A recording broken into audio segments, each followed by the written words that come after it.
Amandine, l'enfant martyr d'une mère tyrannique, épisode 1. Sandrine Pissarra est mère de 5 enfants. Mais Amandine, 13 ans, sa 4e, allez savoir pourquoi, elle ne l'aime pas. Elle la déteste même. Elle la déteste tellement qu'elle la tabasse, elle l'affame, elle l'insulte et elle l'humilie depuis qu'elle est toute petite. Amandine n'a pas résisté à la haine de sa mère. En 2020, elle est morte sous les coups de Sandrine Pissarra. Morte, affamée, morte, le corps supplicié. Pourtant, si les adultes qui entouraient Amandine avaient pris le temps de l'écouter, et si l'aide sociale à l'enfance avait fait son job, peut-être qu'Amandine serait encore parmi nous aujourd'hui.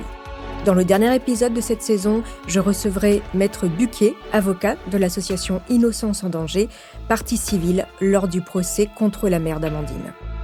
Je suis Caroline Nogueras et vous écoutez Homicide.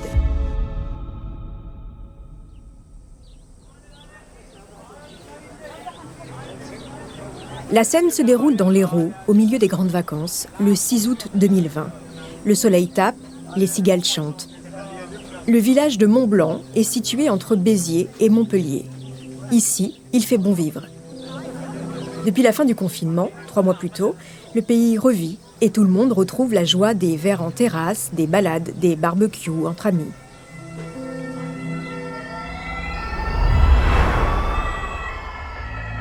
Vers 17h, une ambulance du SMUR vient troubler la quiétude du village. Elle fonce à toute allure dans une rue étroite située derrière l'église. Les secours s'arrêtent devant les murs en crépi blanc.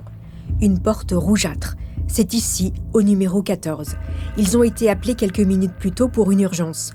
Une adolescente de 13 ans aurait fait un arrêt cardio-respiratoire. Il ne faut pas traîner. C'est la mère qui a donné l'alerte. La jeune fille est allongée sur un lit au 2e étage. Les secours pénètrent dans la chambre. Leurs visages se crispent instantanément. Face à eux, une vision d'horreur. Une enfant sur le dos, le visage couvert d'hématomes, les yeux mi-clos, les traits creusés, extrêmement creusés. Il lui manque des dents et une partie de ses cheveux. Son corps est dans un état lamentable. Elle n'a plus que la peau sur les os. L'image choquante renvoie tout de suite au corps meurtri des survivants d'Auschwitz. Les secours arrivent trop tard. La petite Amandine, c'est son prénom, est déjà décédée. Le contraste entre l'état de la victime et la scène est saisissant. Physiquement, la jeune fille semble avoir vécu un calvaire, mais elle est allongée là, sur son lit d'enfant, propre, habillée, les ongles faits. C'est étrange. Quelques minutes plus tard, les gendarmes débarquent. Ils balayent des yeux la maison. C'est sale, mal entretenu, vétuste même. Ils grimpent les 2 étages, pénètrent à leur tour dans la chambre. Ils n'ont jamais vu ça.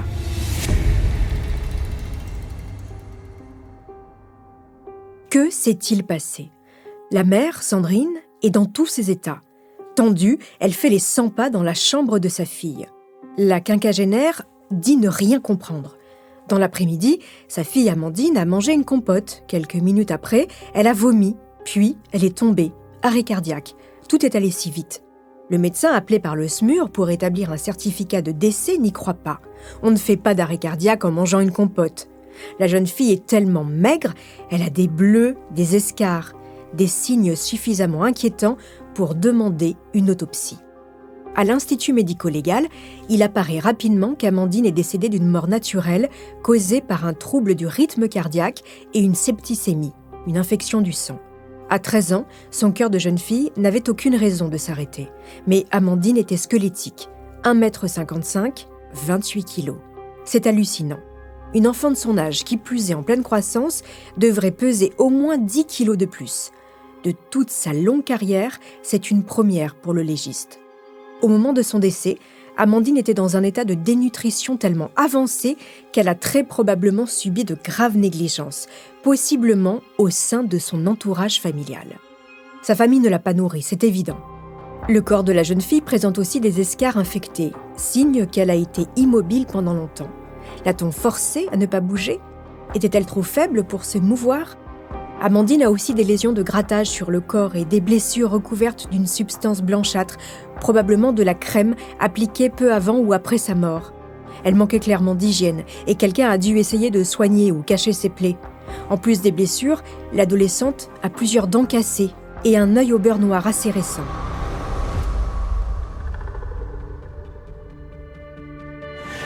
Le lendemain du décès d'Amandine, Sandrine et son compagnon Jean-Michel sont entendus en tant que témoins par les gendarmes de Pézenas. Interrogés chacun de leur côté, ils donnent exactement la même version des faits. Et l'attitude de la mère est choquante. Alors que sa fille est décédée la veille, Sandrine Pissarra ne manifeste aucune émotion. Elle raconte qu'Amandine est née 13 ans plus tôt d'une précédente union avec Frédéric Flores. Cet homme se serait montré violent, alors elle l'a quitté. La séparation aurait été mal vécue par Amandine. La petite fille avait des troubles du comportement et ne mangeait plus depuis le confinement.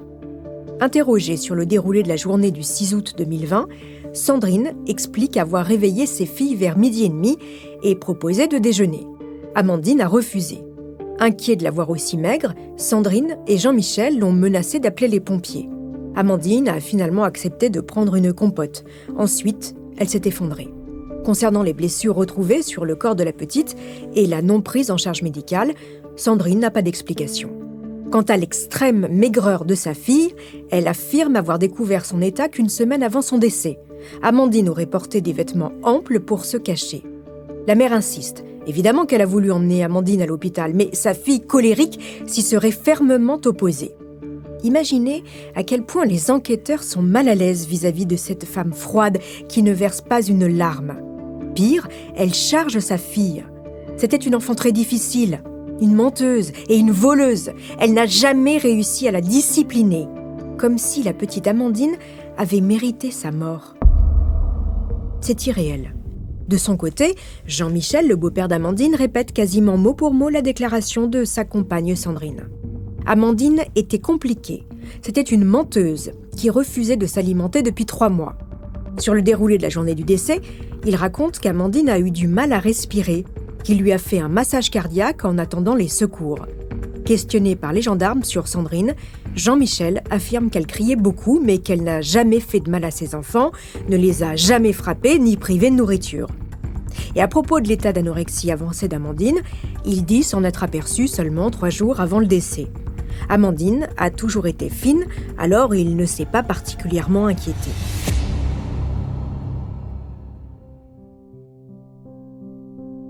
Les enfants de Sandrine sont entendus à leur tour. Ambre, 14 ans, indique que sa petite sœur souffrait de problèmes psychologiques, qu'elle ne mangeait plus depuis le confinement et qu'elle était vicieuse.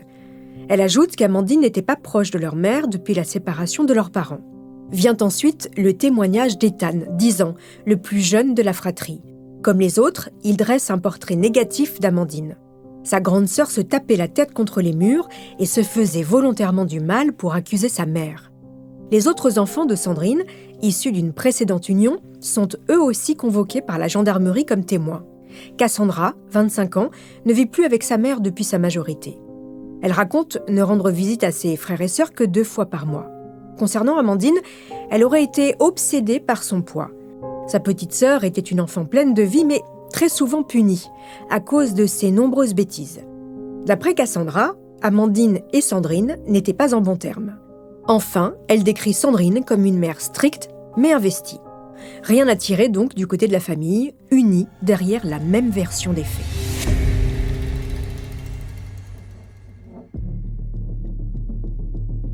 Le décès d'Amandine ayant fait un peu de bruit dans le village de Montblanc, les voisins de la famille se présentent spontanément aux gendarmes. Certains affirment n'avoir découvert l'existence d'Amandine qu'après sa mort. Elle n'était jamais avec les autres membres de la famille pendant les sorties. D'autres racontent que Sandrine et Jean-Michel punissaient souvent leurs enfants. Et puis, l'un des voisins confie un enregistrement datant de l'été 2019 aux enquêteurs. On y entend les cris et les pleurs d'une petite fille et un ton d'adulte plus froid. Et on comprend distinctement l'enfant crier « Arrête maman, s'il te plaît, arrête ». Cet élément fait basculer l'enquête. Réentendue à ce sujet, Cassandra, la grande sœur, reconnaît sans hésitation la voix d'Amandine et celle de sa mère. Elle révèle alors un détail glaçant. Sa petite sœur devait appeler Sandrine « Madame », jamais « Maman ». Puis, elle finit par l'admettre. Oui, Amandine était victime de violences physiques de la part de leur mère. Et puis, Cassandra avoue avoir été guidée par Sandrine lors des premières auditions. En fait, quelques jours après le décès d'Amandine, Sandrine a réuni toute la famille pour indiquer ce qu'il fallait dire aux gendarmes et en particulier qu'Amandine souffrait de troubles alimentaires et que c'était une enfant difficile. Comme Cassandra, Jean-Michel, Ambre et Ethan ont répété, mot pour mot, ce que la mère de famille leur a soufflé. À ces révélations s'ajoute le témoignage du frère de Cassandra, Jérémy. Âgé de 26 ans, il a coupé tous ses liens avec sa mère. Pour lui, Sandrine est une folle alliée. Il n'a aucun mal à raconter qu'elle l'a maltraitée. Il se souvient des coups, des étranglements, des menaces de mort, des punitions sans fin. Selon lui, Amandine était le vilain petit canard de la fratrie, malmené beaucoup plus que les autres par Sandrine. Il raconte aussi avoir dû mentir aux services sociaux pour éviter d'être sévèrement puni ou pire, séparé de ses frères et sœurs. Les premiers doutes des gendarmes sur la mère se confirment. Pourtant, de son côté, Sandrine ne semble pas du tout inquiète. Au contraire, une semaine après le décès, le couple s'envole pour passer des vacances en Corse. Rien ne semble ébranler leur monde.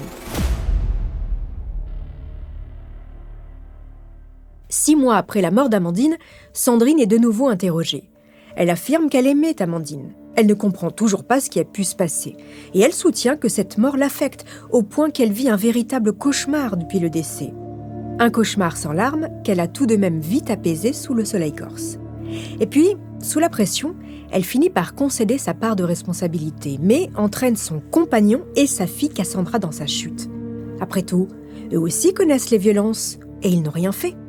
Le 25 mai 2021, après 9 mois d'enquête, le couple est placé en garde à vue, puis mis en examen pour privation de soins et d'aliments ayant entraîné la mort d'un mineur de moins de 15 ans. Torture et acte de barbarie pour la mère et privation de soins ou d'aliments ayant entraîné la mort pour Jean-Michel. Quant à Cassandra, elle est poursuivie pour non-dénonciation de mauvais traitements, mais rapidement mise hors de cause. La petite Amandine est morte de faim à l'âge de 13 ans. Elle a été enterrée dans l'indifférence, sans fleurs ni cérémonie. Son père, Frédéric Flores, dont Sandrine est séparée depuis plus de 10 ans, n'a pas pu assister à ses funérailles, retenu par Sandrine, la tyrannique. Alors pourquoi cette femme, Sandrine Pissarra, mère toute puissante, a fait vivre un véritable enfer à sa fille ? La vie d'Amandine n'a été qu'une succession de punitions et d'humiliations sans que personne ne prenne la pleine mesure de l'horreur de sa situation.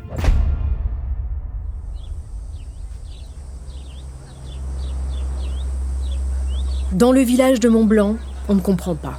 Comment est-ce qu'une enfant peut être abandonnée de la sorte, qui plus est par Sandrine ? Ici, tout le monde la connaît. Sa boutique de manucure est installée au centre de la commune. Aucune cliente n'a jamais eu à se plaindre ni de son travail, ni de son attitude. Bien au contraire, derrière ses cheveux tirés en arrière et ses traits fins, ses clientes sont unanimes. C'est une femme douce, curieuse et toujours attentive aux moindres attentes de chacune. Même la ville l'encense. Sur le site du journal local, à propos du salon et de sa gérante, on peut lire. Sandrine Pissarra, jeune femme dynamique et avenante, elle exerce le métier de prothésiste ongulaire depuis 17 ans et fait des pieds et des mains pour sublimer vos ongles. Sa devise est de ravir ses clientes, de bien les conseiller et de leur permettre d'avoir des moments à elle. Voilà ce qu'on peut lire. Et puis, dans le village, Sandrine est aussi perçue comme une mère courage. Pensez-vous, ce petit bout de femme a fui son mari violent avec ses 5 enfants. Ça, c'est la face A du personnage de Sandrine, celle qu'elle donne à voir en société. Mais la face B de cette femme est bien plus sombre.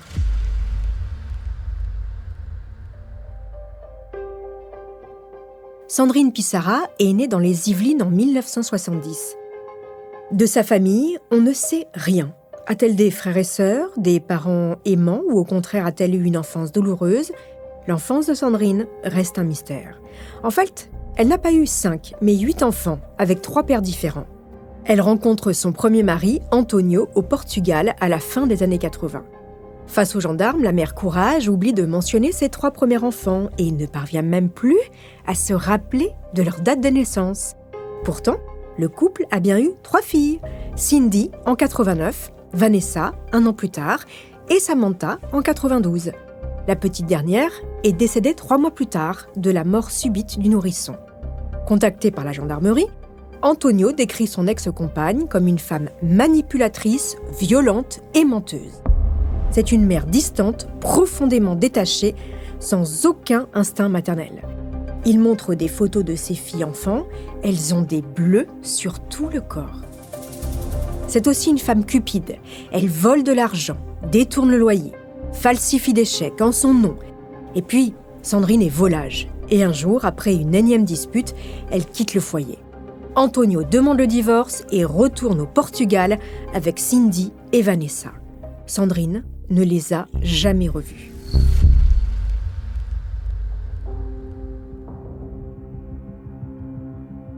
Après Antonio, Sandrine fait la rencontre de Rémi. Le couple a rapidement 2 enfants, Jérémy en 95 et Cassandra 1 an plus tard. Mais leur histoire vire rapidement au cauchemar. Rémi se souvient d'une femme obsédée par l'argent, prête à tout pour en obtenir. C'était d'ailleurs la source de leur dispute incessante. Selon lui, Sandrine aurait vidé tous leurs comptes bancaires, plongeant la famille dans une précarité extrême. Sans ressources, ils ont fini même par être expulsés de leur logement. Face aux gendarmes, Rémi avoue avoir régulièrement eu peur de rentrer chez lui après le travail, craignant l'humeur changeante de sa compagne, jusqu'à ce qu'il décide de la quitter. Les 2 enfants du couple, Jérémy et Cassandra, dressent un portrait encore plus sombre de leur mère. Jérémy, l'aîné, ne mâche pas ses mots. Pour lui, Sandrine est une mère abusive et tyrannique. Aux gendarmes, il raconte une enfance marquée par la peur et la douleur. Aucun geste tendre. Des réveils à 5 heures du matin pour faire le ménage, des coups de manche à balai, des strangulations, des punitions d'une cruauté insoutenable comme rester agenouillé pendant des heures sur une baguette en bois ou être privé de repas pendant plusieurs jours. Cassandra, pourtant un peu plus proche de sa mère que son frère, n'a elle non plus aucun souvenir heureux. Elle n'a en tête que les humiliations incessantes et les fois où elle devait manquer l'école pour cacher ses bleus. Elle se souvient qu'un jour, alors que son frère était puni, il n'a eu le droit qu'à un seul flageolet pour tout repas. Pour éviter de déclencher la colère de leur mère, le frère et la sœur devaient parfois se cacher pour boire de l'eau. Aucun des deux n'a jamais osé parler. Enfants, ils n'ont baigné que dans un climat de terreur. Alors, dès leurs 18 ans, ils ont quitté le foyer.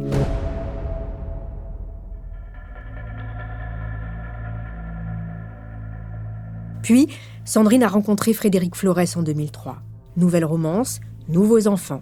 D'abord Ambre en 2005 et 1 an plus tard en 2006, Amandine arrive prématurément après une grossesse compliquée. Amandine n'était pas attendue par sa maman. Sandrine ne ressent aucun amour pour ce bébé. Ce bébé, c'est un poids et elle le sent, ça va être compliqué. Interrogé sur la vie de couple, Frédéric évoque comme les précédents conjoints des disputes incessantes, des violences et des manipulations. À ses yeux, Sandrine était une femme cruelle, jalouse et colérique. Il confirme que dès qu'Amandine a eu 2 ans, elle est devenue le souffre-douleur de sa compagne, punie plus souvent que les autres. Un souvenir le hante particulièrement. Un été où toute la famille est partie en vacances au Portugal, sauf Amandine. La fillette a été laissée chez ses grands-parents paternels, exclue du voyage. Mais concernant la maltraitance physique, Frédéric affirme n'avoir jamais vu Sandrine frapper ses enfants. En 2009, le couple accueille un dernier bébé, Ethan, avant de se séparer quelques mois plus tard. Une séparation compliquée selon le père d'Amandine. Pour obtenir la garde de la fratrie, Sandrine se dit victime de violences conjugales. Un stratagème machiavélique qui fonctionne, Frédéric est éloigné de ses enfants.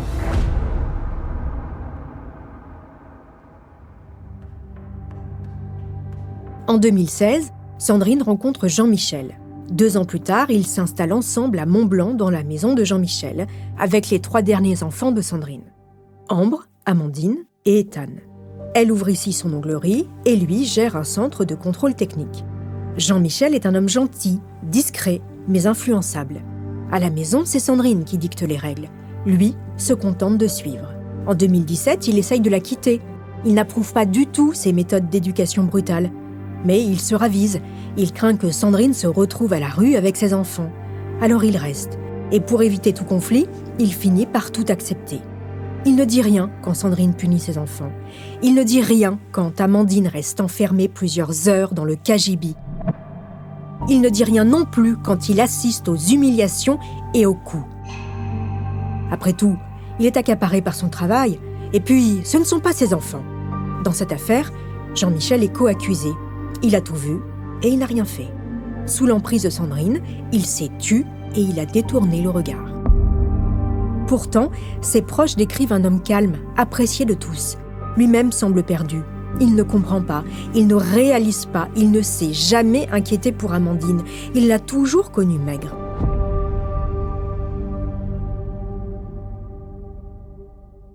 Justement, revenons à Amandine. La fillette brune à la peau légèrement mate n'est ni très grande, ni très dodue. C'est une petite fille frêle, aux yeux pétillants et au sourire timide. Pour ses copines et pour son père, c'est une enfant très joyeuse.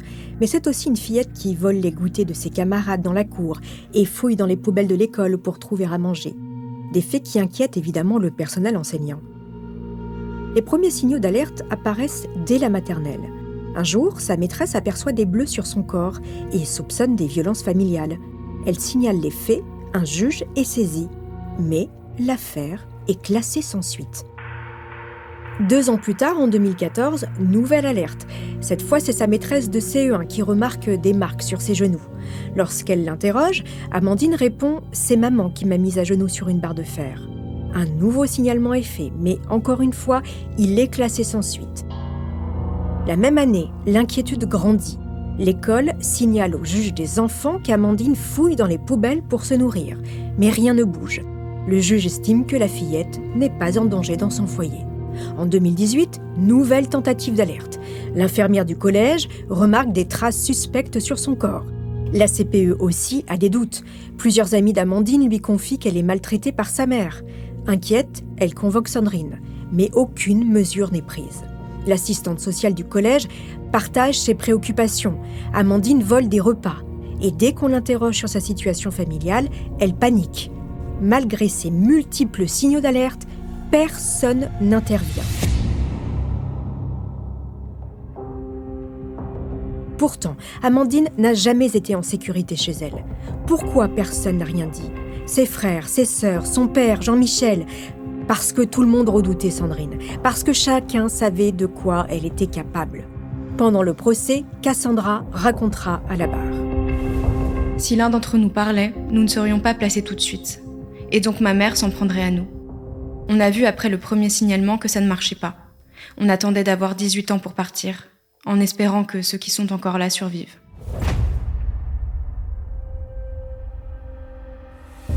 Présentée à un expert psychiatre dans le cadre de l'enquête, Sandrine ne présente, semble-t-il, aucune anomalie mentale. D'un point de vue purement psychiatrique, elle est donc considérée comme une femme normale. Une femme incapable de surmonter ses ruptures amoureuses, mais saine d'esprit. Quand sa relation avec Frédéric Flores, le père d'Amandine, prend fin, il faut un coupable. Quelqu'un doit payer. Physiquement, Amandine ressemble beaucoup à son père. En plus, la petite y est très attachée. Il n'en faut pas plus à Sandrine pour rediriger la haine qu'elle porte à son ex-conjoint sur sa fille Amandine. Jusqu'au bout, le couple se déchire, chacun réclamant la garde. C'est Sandrine qui l'obtient. Lors de la procédure de divorce, l'expert psychiatre la décrit comme une mère bienveillante, attentionnée et affectueuse. On peut dire qu'il a eu du flair. Et le comble, c'est que Frédéric, le père, perd la garde de ses enfants et ne bénéficie que de droits de visite limités. Désormais toute puissante, Sandrine règne en maître dans son foyer. Froide, distante, le regard dur sous ses sourcils taillés droits, elle impose son autorité. Tous les enfants subissent sa violence, mais la petite fille, plus que les autres. C'était normal qu'Amandine se fasse frapper, c'était comme ça, raconte son petit frère Ethan. Seule soupape pour la petite fille, l'école. Puisque sa mère ne veut pas la voir, elle est placée à l'internat. Eh bien tant mieux, ça lui permet de s'extraire de son enfer 5 jours par semaine.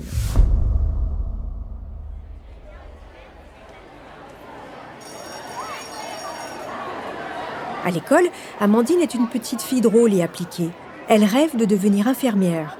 Ses amis racontent qu'à la cantine, elle mange pour 10 et que chaque vendredi soir, elle pleure. Elle n'a pas envie de rentrer chez elle. Les surveillants remarquent aussi un appétit inhabituel pour son âge. Ils notent qu'elle porte toujours des t-shirts à manches longues, même lorsqu'il fait chaud. Et surtout, qu'elle est terrorisée à la moindre mauvaise note. Interrogée par les gendarmes, les surveillants de l'internat confirment qu'Amandine n'était ni anorexique ni capricieuse. Bien sûr qu'ils s'étaient inquiétés, mais ils ignoraient tout des signalements passés. Sandrine veillait à passer sous les radars des services sociaux.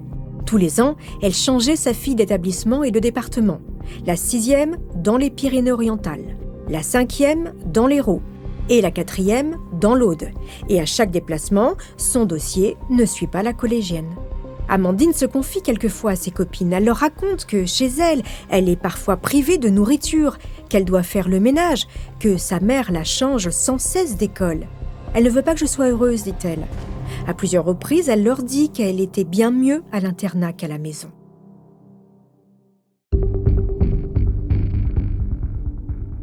À la maison, justement, Amandine est constamment punie.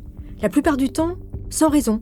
Sandrine lui fait copier des lignes jusqu'à ce qu'elle s'effondre de fatigue, la prive de repas, l'enferme dans un cagibi. Les punitions sont rythmées par des coups, pieds, poings, manches de balai. Amandine est mise à l'écart. Elle ne fait pas partie de la famille. Pas de sortie, pas de repas en commun. Elle est invisible. Elle n'existe pas. Une fois, Sandrine l'abandonne dans un champ d'éoliennes. Terrifiée, la petite doit courir derrière la voiture pour rentrer. Parfois, elle est punie toute une nuit, mise au coin, interdiction de dormir. Sandrine lui tire les cheveux, l'oblige à l'appeler madame. Sous son toit, Amandine n'a aucun droit. On ne lui souhaite même pas son anniversaire. Pour mieux saisir l'horreur, revenons à l'été 2019. Dans la rue Jean-Jacques Rousseau, des voisins entendent des hurlements. Ils décident d'enregistrer.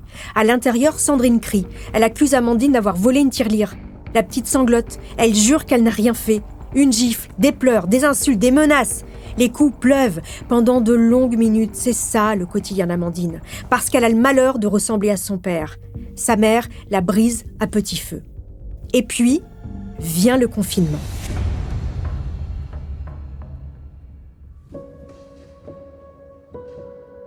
Le 17 mars 2020, à l'annonce du confinement en France, Amandine est à l'internat. Autour d'elle, toutes ses copines sautent de joie. Le confinement, c'est un peu les vacances. Amandine, elle, est terrorisée. Une surveillante, Lola, la remarque et s'approche d'elle. Amandine fond en larmes. « Je vais mourir, je ne tiendrai jamais. » Inquiète, Lola prévient la CPE. Une assistante sociale est déjà au courant de la situation d'Amandine. Elles ne peuvent légalement rien faire d'autre. Le cœur serré, Lola dit au revoir à Amandine, qui, comme toutes les élèves, rentre chez elle. C'est le pire qui pouvait lui arriver, être piégée avec son bourreau. Un huis clos terrible où personne ne viendra l'aider. Dès les premiers jours du confinement, Amandine est déscolarisée. Aucun cours en ligne, aucun suivi. Il n'y a pas d'ordinateur à la maison de toute façon. Son frère et sa sœur, eux, ont le droit d'utiliser celui de la boutique de Sandrine. Mais la mère de famille veille quand même à lui donner des devoirs interminables. Oh, ce n'est pas pour qu'Amandine maintienne son niveau, non. C'est avant tout pour la contraindre et l'épuiser. Le quotidien de la petite devient un enfer absolu. Elle n'a plus le droit de manger ni de boire.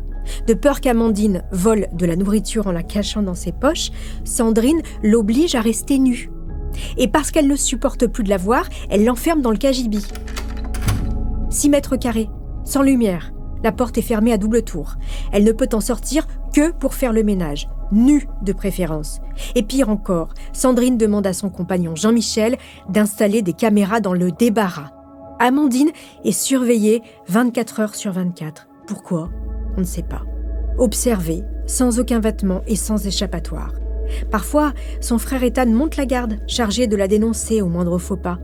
Dans son placard, Amandine endure des heures de supplice. Cette minuscule pièce, à la fois sa prison et théâtre des pires violences de Sandrine.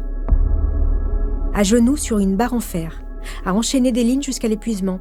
Comble de la cruauté, le congélateur a été installé dans la pièce, bien en face d'Amandine.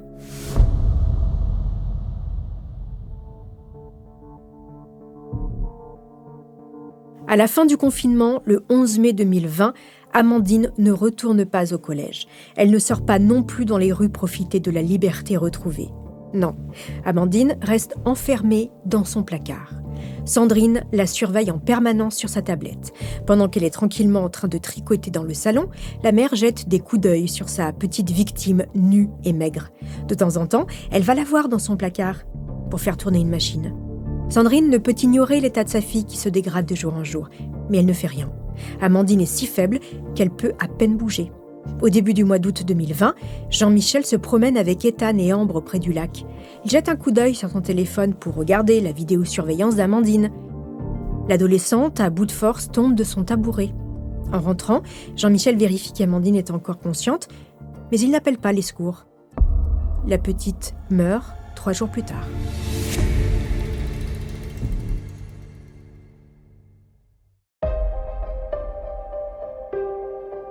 Amandine a succombé à la cruauté de sa mère, mais aussi au silence de son entourage. Son beau-père Jean-Michel a laissé faire. Ses frères et sœurs ont regardé sans un mot, pétrifiés par la mère, certes.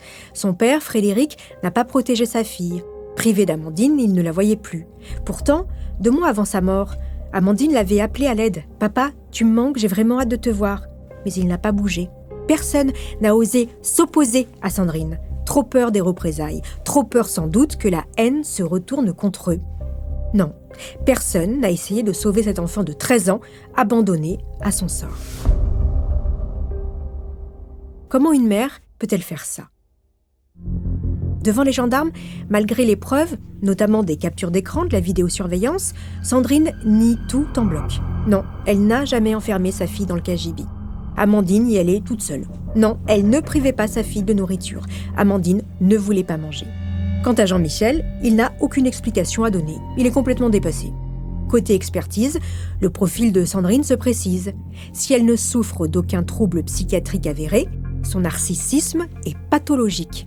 Incapable de se remettre en question, incapable de considérer l'autre, surtout ses propres enfants. Autocentrée à l'extrême, dénuée d'empathie et de compassion. Elle estime détenir un pouvoir absolu sur ses enfants, un droit de vie ou de mort. Tyrannique, toute puissante, tout en elle est profondément pervers. Mais son besoin de contrôle absolu a été bousculé à la mort d'Amandine. Et pour éviter de tomber de son piédestal, il lui faut maquiller cette mort, rendre Amandine normale. Alors le couple la lave, l'habille, lui passe de la crème et Sandrine va jusqu'à faire les ongles à cette enfant qu'elle n'a jamais prise dans ses bras. Le décès d'Amandine et toutes les violences qui ont précédé sont de l'ordre de la barbarie. Comment expliquer l'inexplicable ? Comment une mère peut-elle en arriver là ? Le procès qui s'ouvre en ce début d'année 2025 devant la cour d'assises de l'Hérault est hors norme, comme on dit. On va juger une mère cruelle et un beau-père impassible devant la cruauté. Ce 20 janvier 2025, une foule se masse sur le parvis du palais de justice de Montpellier. Sur le banc des accusés, il y a Sandrine, 54 ans, impassible, glaciale. À ses côtés, Jean-Michel, 49 ans, les yeux noyés de larmes, figés par la peur. Côté partie civile, les enfants de Sandrine, Ambre et Ethan, le père d'Amandine, Frédéric et 4 associations contre la maltraitance infantile. Innocence en danger, La Voix de l'enfant, l'Enfant bleu et Enfance et partage. Tous sont là pour tenter de comprendre et rendre justice, trop tard, à Amandine. Dans la salle d'audience, l'atmosphère est oppressante. Le président de la cour d'assises ne mâche pas ses mots. Les accusations sont terriblement lourdes, à la hauteur du calvaire enduré par Amandine. Sandrine Pissarra va-t-elle finir par avouer sa violence systémique envers sa fille ? Va-t-elle reconnaître l'avoir tuée à petit feu ? Et les autres ? Vont-ils reconnaître leur manquement face à une frêle enfant ? Nous sommes dans la grande salle du tribunal de Montpellier, pleine à craquer. Ça ne changera pas. Les gens veulent voir le visage du bourreau et de celui qui n'a rien fait pour protéger Amandine, son beau-père Jean-Michel. Je dis ça ne changera pas parce que dans tous les procès d'assises, c'est comme ça. Les gens se pressent pour voir le visage d'un monstre. Revenons donc à ce procès. À chaque question précise, le couple d'accusés élude, sans rien répondre. Ils n'ont rien à dire. Sandrine garde la tête baissée, tandis que Jean-Michel bredouille. Quand les photos de l'enfant martyr sont projetées sur l'écran, un silence pesant envahit la salle. C'est l'image de l'horreur. Amandine est à peine reconnaissable, figée dans une terreur indescriptible, mais Sandrine reste insensible. Je sais que je suis en tort, mais pourquoi j'en suis arrivée là ? Je cherche encore la réponse. Je ne peux pas l'expliquer. Peut-être par les traumatismes de mon enfance. Je pense que si je suis comme ça, c'est parce que j'ai vécu dans un environnement où la violence est omniprésente. Seraient-ce les prémices d'une explication ? Une victime devenue bourreau ? Impossible à dire. On ne sait rien de l'enfance de Sandrine et aucun membre de sa famille ne s'est présenté au procès. La responsabilité de Sandrine et Jean-Michel ne fait aucun doute, mais l'inaction de l'entourage est aussi pointée du doigt par le président. Amandine avait signalé qu'elle était victime, elle en avait parlé à l'école et à ses copines. Il y a eu des témoignages, des signalements en 2012, en 2014, des enquêtes. Et finalement, Amandine n'a pas été protégée. Le père d'Amandine savait que Sandrine était violente et colérique. Dans le passé, il l'a vu frapper ses 3 enfants, et particulièrement Amandine. Après avoir perdu la garde, il n'a pas cherché à récupérer ses enfants. Savait-il que sa fille vivait un enfer ? Il assure que non, il ne savait pas. Il n'a vu Amandine qu'une fois en 3 ans. Et son dernier contact avec elle date du mois d'avril 2020. À la barre, il est rongé par la culpabilité. J'ai l'impression d'avoir fermé les yeux sur des choses. Il y a des choses qui me hantent. Toute ma vie, j'ai le sentiment de ne pas avoir fait, de ne pas avoir réagi. Il y a une part de moi qui est morte. Sur les 8 enfants de Sandrine, 2 sont morts, Samantha et Amandine. 2 ont fui dès qu'ils en ont eu la possibilité, Jérémy et Cassandra. 2 n'ont plus aucun contact avec elle, Vanessa et Cindy. Et les 2 derniers, Ambre et Ethan, sortent tout juste la tête de l'eau. 4 enfants sont présents à la barre. Les 2 aînés accablent leur mère, reviennent sur l'enfer qu'a été leur enfance. Les 2 plus jeunes peinent à se libérer de l'emprise maternelle. Plus hésitants, ils ont du mal à évoquer les sévices subis. Et concernant Amandine, le petit dernier, Ethan, raconte. Après sa mort, à la maison, c'était plus calme. Je n'ai pas envie de dire ça, mais c'était comme si ma mère avait été soulagée. Comme si Amandine n'avait jamais existé.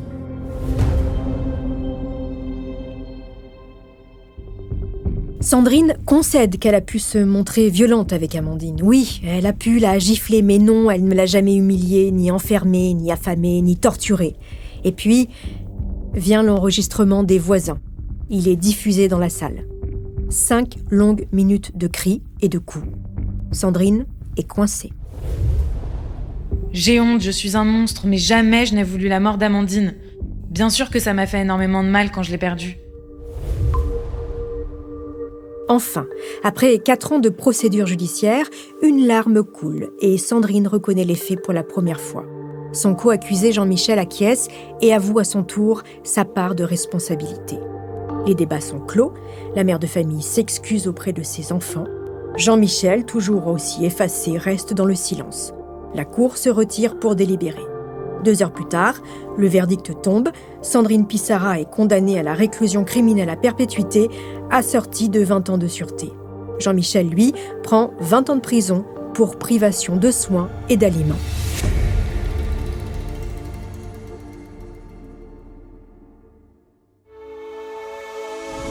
Le procès n'a pas permis de comprendre les faits. De toute façon, ils sont inexplicables. Pourquoi Sandrine avait-elle autant de haine envers sa fille ? Avec nous pour en parler aujourd'hui, maître Nathalie Buquet, avocate de l'association Innocence en danger, partie civile dans le procès. Nathalie Buquet, bonjour. Bonjour. Et merci beaucoup, maître, d'avoir accepté mon invitation. Quel sentiment vous laisse ce procès ? C'est un procès qui me laisse une sensation d'effroi.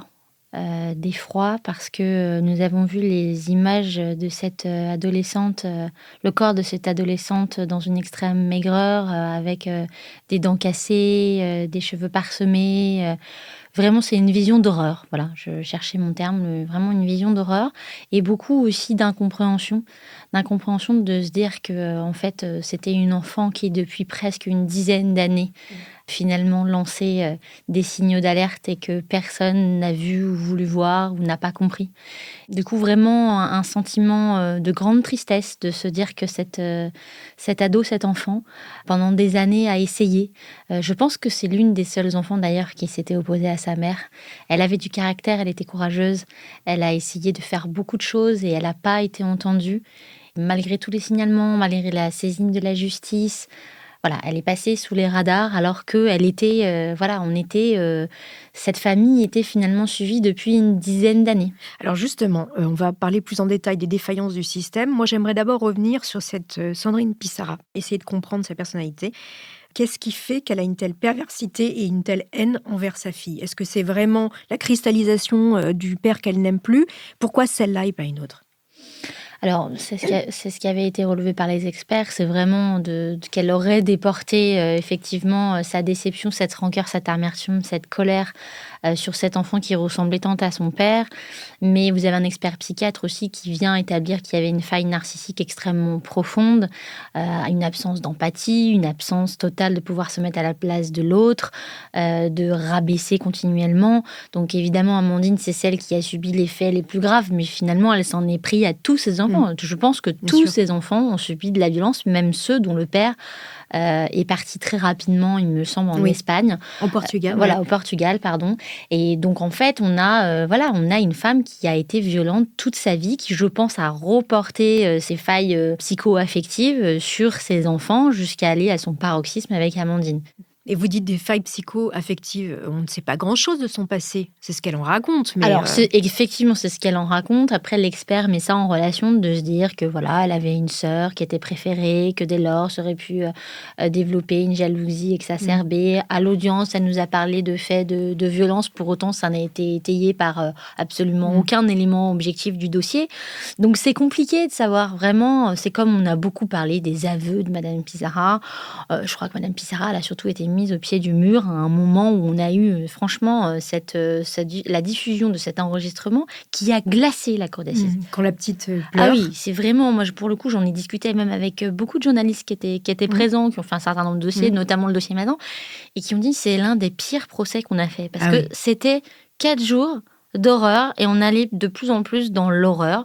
Et ces photos, enfin, moi j'ai malheureusement l'habitude de voir des photos qui peuvent être très compliquées, notamment concernant des enfants qui soient morts ou en matière de pédocriminalité. Ouais. Et j'ai pas pu regarder toutes les photos. J'ai pas pu. Et puis c'est vrai qu'à l'audience, on découvre aussi les vidéos que nous, on n'a pas ces copies de travail-là.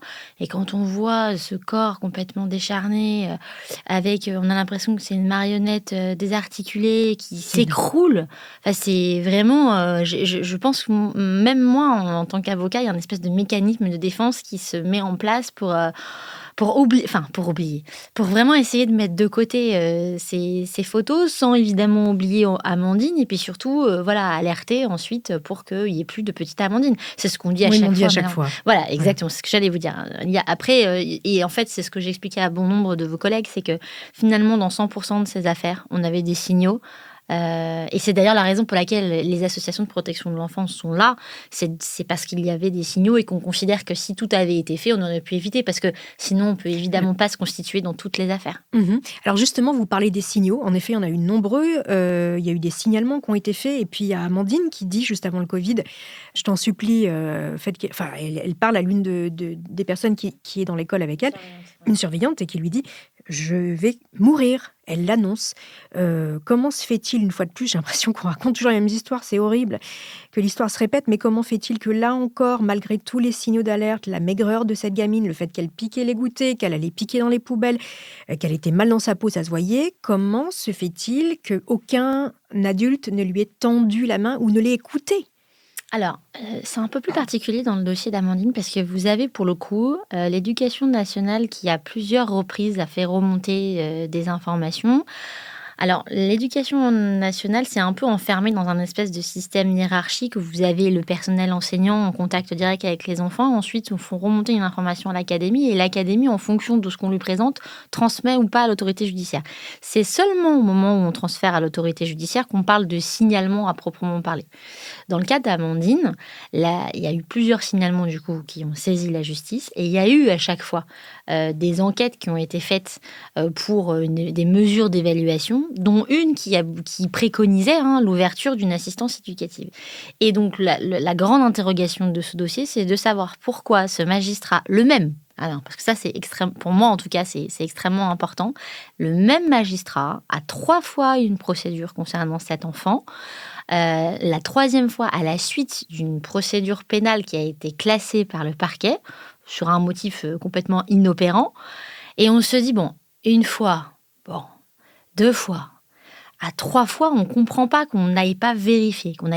Surtout que dans ce dossier, vraiment, c'est pour ça que c'est un dossier qui, moi, me finit par m'énerver, suscite vraiment une indignation parce qu'on a tous les signaux. C'est-à-dire qu'on a une enfant qui ne va pas régulièrement chez le médecin, on a une enfant qui est changée régulièrement d'établissement scolaire, on a l'absentéisme scolaire, on a cette directrice ou CPE qui vient témoigner lors du procès et qui explique que même un entretien avec la mère et l'enfant, c'était insupportable parce que Madame Pissarra avait toujours le dessus sur sa fille. Elle était extrêmement pressante, c'était très oppressant, voilà, chercher le terme.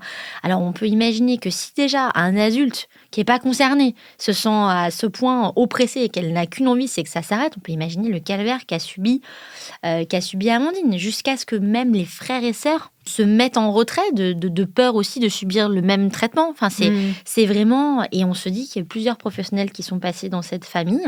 Et donc, je crois vraiment que la faille de ce dossier... C'est le parquet. Alors, le parquet sur ce classement-là, le dernier sans suite, qui est incompréhensible. On sait qui c'est ? Quel parquet ? Alors, c'est le parquet... Non, c'est le parquet de Montpellier. Donc, c'est le même proc qui 3 fois a le dossier devant les yeux et 3 fois il dit on classe. Alors ça non, c'est pas là, ça j'ai pas. En tout cas, la certitude que j'ai, c'est que le juge des enfants qui à chaque fois prononce un non-lieu assistance éducative, c'est le même. Ça j'ai vérifié parce que qu'on comprenne, que les auditeurs comprennent bien. Quel est le rôle du juge là et après le parquet ? Alors c'est deux procédures qui sont différentes. En 2017, j'ai plus exactement la date en tête. Près, ouais. Voilà. En fait, Amandine présente des traces de coups.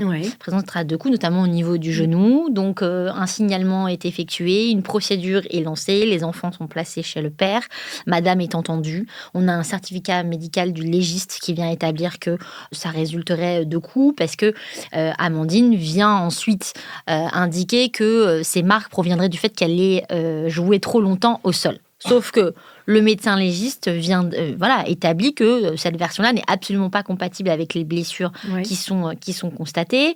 On a les premières déclarations d'Amandine qui ne font aucun doute sur les maltraitances qu'elle peut subir. Et puis on sent bien que c'est un climat où la parole n'est pas libre. Et malgré donc un certificat médical qui vient confirmer et qui du coup de par aussi toute l'antériorité du dossier, on comprend qu'il se passe quelque chose, plus tout ce qui est dit par le personnel.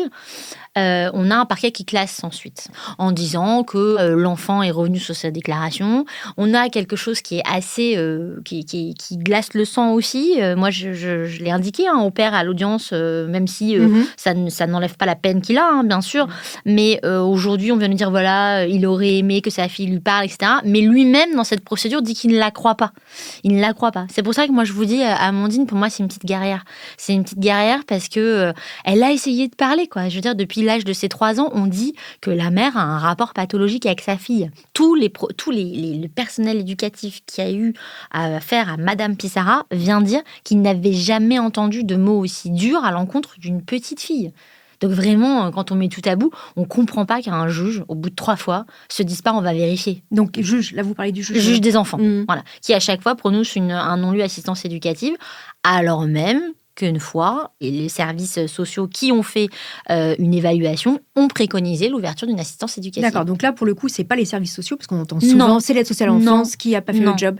Non. C'est la magistrate. Là, pour moi, c'est le magistrat qui n'a pas été en mesure d'identifier la situation de danger dans laquelle se trouvait Amandine. Ouais. Alors, je me demande toujours comment ils réagissent après coup, quand ils entendent la lettre. Eh bien, justement, en fait, le problème, c'est qu'on ne le sait pas. En fait, rien nous interdit de citer, justement, les magistrats. C'est quelque chose qu'on ne fait pas. C'est quelque chose qui n'est pas... à la barre. Non, c'est quelque chose qui n'est pas dans la culture. Et justement, on l'évoquait, nous, avocats d'association, pour que on prenne finalement cette mesure de faire citer de faire citer Oui, on les aimerait magistrats. entendre cette magistrate on le pour sait dire bien. pourquoi vous n'avez Tout à pas fait, suivi. parce qu'on a besoin de comprendre. Peut-être elle aurait d'ailleurs des éléments pour venir nous expliquer. Oui, Mais aujourd'hui, c'est la grande absente finalement aussi de ce procès. oui, voilà. Elle a quelle attitude, Sandrine Pissarra, dans son box des accusés? On se demande toujours, est-ce que c'est... Parce on dit c'est toujours une femme normale, on s'attend à un monstre, etc. Et puis pendant tous ces jours-là dont on parle de sa fille, il y a des vidéos, il y a des photos. Elle est comment, elle? Alors c'est là aussi, moi je trouve que c'est la cour d'assises, c'est le moment quand l'accusé arrive qu'on n'a jamais vu nous, avocats de partie civile, notamment quand on est donc avocat d'association. C'est Madame Tout-le-Monde. Mais oui. Alors elle était beaucoup dissimulée sous ses cheveux longs. Elle a une voix très douce. Le président de la cour d'assises a aussi, ça j'ai trouvé ça très bien, a demandé à Madame Pissarra de sortir du box pour son interrogatoire sur les faits. Donc ça, j'ai trouvé que c'était un moment qui était important parce que du coup, elle sort de ce box, on la voit. Et alors, c'est ça qui est étonnant, c'est que elle parle tout doucement, elle n'a absolument aucun geste agressif, elle reste très calme, elle est dans la maîtrise totale. Et heureusement qu'on a eu cet enregistrement où on entend Amandine dire, l'appeler madame, madame, maman, aïe au secours. Parce que sinon, sincèrement, même si on a le dossier, on voit cette femme, on passe son temps à se dire, mais comment c'est possible? Comment cette bonne femme qu'on voit là, qui est relativement calme, qui s'exprime parfaitement bien, qui est dans la revendication dans aucune revendication, qui est dans le déni, ça oui, on se demande comment on a pu arriver à un tel excès de violence, de perversité sur cette petite fille. Ouais. Enfin, je veux dire, ça paraît fou, quoi. Et le compagnon qui dit rien? Alors pour moi, ça restera l'énigme de ce procès. Alors, vraiment... Qui enregistre les vidéos de la petite dans son KGB? Là, vraiment, je comprends pas. Cet homme qui n'avait jamais fait parler de lui, dont les enfants parlent encore du père, parce qu'aujourd'hui, ils l'appellent leur père, plus que leur père naturel, ils attendent sa sortie. Ah oui? Ils attendent sa sortie. Mais il a présenté ses excuses? Oui, il n'a fait que pleurer. Il n'a fait que pleurer à l'audience. Avec ce sentiment, je pense, à un moment donné, d'être... Alors lui, il n'était pas du tout... il reconnaissait, en disant, voilà, je suis mis face à la réalité, et donc j'aurais dû voir, j'ai pas vu, etc. Donc on se demande, effectivement, quel mécanisme s'est mis en place pour ne pas porter assistance à Amandine, alors que manifestement, c'est un homme qui avait l'air d'être très attaché à ses enfants. Et donc, elle a été condamnée. Elle n'a pas fait appel de la décision. Non. Lui non plus. Non. Elle peut sortir dans combien de temps? Elle peut sortir, si vous voulez, elle a sa peine de sûreté, au moins 20 ans. On dit que la condamnation, la peine de prison, c'est aussi un moment, donc on sort la personne dans la société, mais c'est aussi un moment pour que la personne prenne conscience de ce qu'elle a fait et ne recommence pas, en fait. C'est ça aussi le principe de la condamnation. Alors bien sûr, elle sera plus âgée, les enfants seront adultes, etc. Mais est-ce que vous pensez qu'une personne comme ça, puisqu'il semble qu'elle n'ait pas pris conscience au procès du mal qu'elle avait fait, est-ce qu'une personne comme ça peut évoluer, peut comprendre son machiavélisme, peut changer? Ça dépend des soins qu'elle va recevoir en détention. Après, c'est vrai qu'au regard de l'âge de Madame Pissarra, dès lors qu'elle n'aura pas, elle n'aura pas d'enfants sous sa coupe, je pense qu'elle elle ne pourra plus faire de mal à des enfants. Après, encore que, j'ai envie de vous dire, cette femme est tellement perverse que même sans rentrer dans la maltraitance physique qu'elle peut exercer sur des enfants qui sont sous sa coupe, peut-être que ces enfants, ceux qui sont encore vivants, elle pourrait exercer sur eux une forme d'emprise psychologique et une maltraitance psychologique, voire même en détention, si vous voulez. Je pense qu'elle est capable de ça. Elle est vraiment capable de ça. C'est terrible. Vous-même, maître, comment vous êtes sortie de ce procès? Vous disiez que c'était terrible. Moi, j'ai surtout en tête le soir de la diffusion de l'enregistrement. D'ailleurs, on est plusieurs à ne pas avoir pu rentrer les uns. Alors, on était en déplacement, mais ne pas pouvoir être isolés. Je sais que les avocats locaux se sont retrouvés. Ils n'ont pas pu rentrer chez eux immédiatement. Ça a vraiment été ça a été le point fort du dossier. Le moment d'ailleurs où Madame Pissarra finit par reconnaître, c'est parce que là, on entend ce hurlement. Elle ne peut pas faire autrement. Je pense que vraiment, c'est pas possible. Donc, non, on sort de ces procès, et surtout avec ce sentiment de se dire, mais comment c'est possible, quoi? Comment c'est possible? Au-delà du contenu de cet enregistrement, c'est de se dire qu'il y a quand même des voisins qui ont entendu. Oui, tout Parce que vous imaginez qu'en fait, cet enregistrement, il est pris d'une autre maison. Donc on imagine. Mais attendez, les voisins, ils enregistrent, ils font un signalement ou pas? Alors là, c'est un petit peu la particularité aussi, encore une fois, de ce dossier, c'est que c'est la fille des voisins, qui est une mineure, qui dit à sa mère qu'elle entend. Elle essaye, elle fait son enregistrement et la mère vient dire à la barre qu'en fait, elle n'avait jamais écouté l'enregistrement, que sa fille lui aurait dit que l'enregistrement n'avait pas fonctionné et qu'elle l'aurait remis au service de police. Quand on a entendu à l'audience cet enregistrement, évidemment, il ne fait aucun doute. Sauf qu'on n'a pas la possibilité, effectivement, de savoir si les voisins avaient réellement entendu. Et je pense que l'affaire d'Amandine, comme malheureusement plein d'autres, je pense qu'il y a une vraie éducation sociétale à avoir sur le fait de signaler. Que signaler, c'est pas... Que signaler, c'est pas... je veux dire, on n'est pas au temps de la Seconde Guerre mondiale. Quoi, hein. Je veux dire, on fait souvent ce parallèle en disant on n'est pas une... Mais il faut vraiment dire que c'est important de signaler, ne serait-ce que d'appeler le 119. Parce que une fois que les services sociaux sont saisis, j'ai envie de vous dire, j'avais déjà fait cette réflexion-là, de dire, une fois qu'on est sous les radars et qu'on les appelle pour finalement faire une évaluation et que les services sociaux ils viennent à la maison, c'est le vernis social. C'est exactement ce qui a été relevé dans ce dossier dans les rapports. C'est comme si vous dites à un trafiquant de stupéfiants, on va faire une perquisition. Vous êtes certain qu'on va pas trouver de produits stupéfiants. Oui, alors justement, ça c'est un truc, à chaque fois qu'on parle de ces histoires, à chaque fois que moi j'ai à traiter ce genre d'affaires de maltraitance sur les enfants, je demande une chose, et je n'ai jamais la réponse. C'est une première conversation que j'avais eue avec une assistante sociale de l'aide sociale à l'enfance il y a des années sur un autre reportage. Pourquoi, en France, on ne fait pas de contrôle inopiné? Alors ça, je ne comprends pas. Parce que vous voyez... Mais c'est dingue, c'est-à-dire qu'en fait, on explique aux auditeurs, lorsqu'il y a un signalement, etc., que les services sociaux sont mandatés, je ne sais pas comment on dit, ils appellent la famille qui va et ils vont leur dire, voilà, nous allons passer tel jour. Non mais... c'est ubuesque comme situation. On a largement le temps de tout ranger, de demander à tout le monde de se taire, etc. On est aussi dans un pays où on est très attaché à la liberté individuelle, que dès lors qu'on n'a pas d'infraction, évidemment, les services de police ne se présentent pas. C'est la raison pour laquelle, dès lors qu'on entend... des coups, on entend un enfant qui pleure, il faut appeler le service de police parce que là, on leur donne aussi le cadre juridique pour intervenir, pour venir voir ce qui se passe. Ça avait été le cas notamment de l'affaire du petit Tony, où il y avait eu un travail qui avait été fait justement à la demande des avocats d'associations, notamment d'Innocence en danger à l'époque. Tony, c'est le petit garçon qui est décédé des coups de son beau-père. Voilà, de son beau-père. Et il y avait les voisins témoignaient en fait, à la télévision en disant qu'ils entendaient. Donc, au bout d'un moment, c'est vrai qu'on a fini par solliciter aussi du parquet qu'il aille jusqu'au bout de la démarche. Vous avez des personnes qui viennent témoigner qu'ils entendaient. Donc, il faut de la flagrance, en fait. Il faut de la flagrance et il faut dire c'est une non-dénonciation. Les gens ont peur d'être après poursuivis pour dénonciation calomnieuse. Oui, parce que soi-disant, ils menaçaient les... Bon, ça, c'est une autre histoire. Mais là, on en revient. Donc, est-ce qu'on peut faire changer la loi, là, sur des contrôles inopinés? C'est possible ou pas?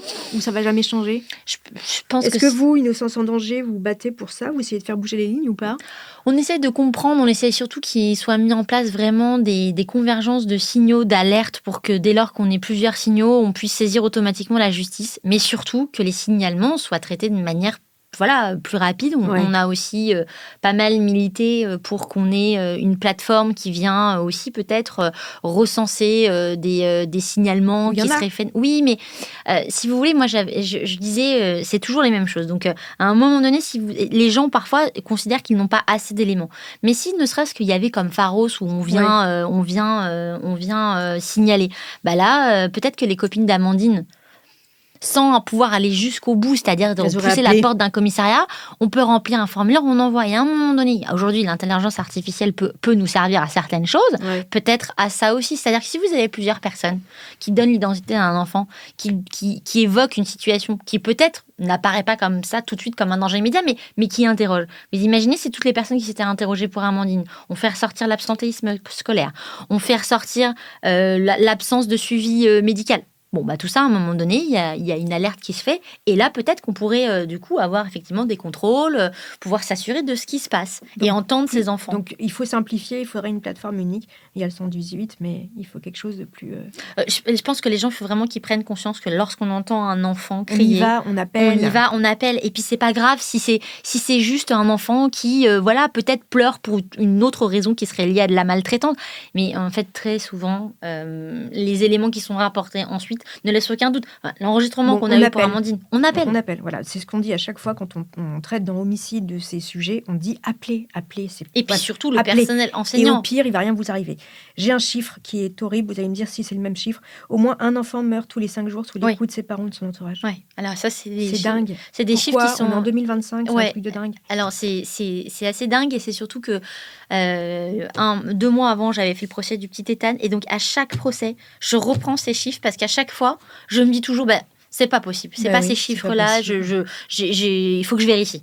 Et c'est toujours les mêmes chiffres et ils ne diminuent pas. Non. Ils n'augmentent pas, mais ils ne diminuent pas. Ouais, bon. Malheureusement, on ne va pas terminer sur une note positive, mais je vous remercie au moins d'avoir témoigné, d'avoir raconté ce procès et d'avoir fait passer un message. On ne le dira jamais assez. S'il y a le moins de soucis, vous entendez un enfant pleurer fortement, inhabituellement, vous voyez des coups des marques des bleus, des choses qui ne sont pas normales sur un enfant qui n'a pas une attitude normale, si je peux me permettre, vous appelez le 119. Il ne peut rien vous arriver à vous, mais vous pouvez peut-être sauver quelqu'un. Voilà, une enfant. Le message est passé. Merci, Maître Nathalie Buquet, avocate de l'association Innocence en danger, d'être venue nous voir dans Homicide et être venue nous parler de cette triste affaire. Merci, Maître. Merci. Voilà, c'est ainsi que se termine cette saison de Homicide. Je vous remercie, chers auditeurs, de m'avoir écouté. Si cette saison vous a interloqué, vous a choqué, si vous avez des choses à nous dire, eh bien, n'hésitez pas. Mettez-nous un message ou un commentaire sur vos applis de podcast préférés. Mettez-nous des étoiles et n'hésitez pas non plus à me mettre un message sur mon Instagram. À très vite.